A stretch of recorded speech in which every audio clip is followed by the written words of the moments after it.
The only reason that conflicts exist on your planet is because people feel disempowered. They've been taught to believe they have no power. They've been taught to believe they're disconnected from source, which isn't possible. And so anyone that feels disconnected from source, disconnected from their power, will feel powerless, will feel out of control, will feel alone, will feel like a victim, will feel miserable.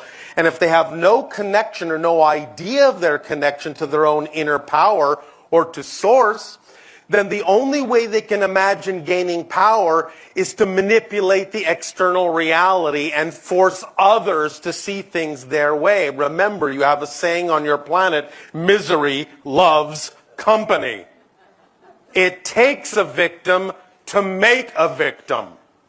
So the idea is that when you see people perpetrating what you would call negative acts on others and creating conflicts around your world, those people believe they are victims and they are acting out and lashing out because they want to create as many victims as they can so they won't be alone.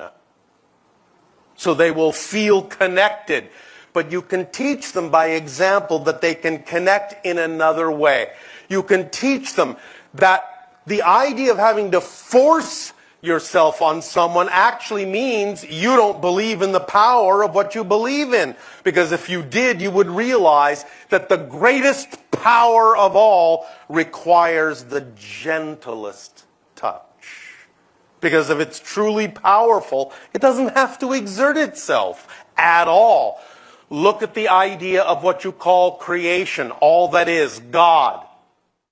It is so powerful, so all-pervasive, you actually can believe it doesn't exist. That's how light a touch it has. Because it doesn't need to have a broader touch than that.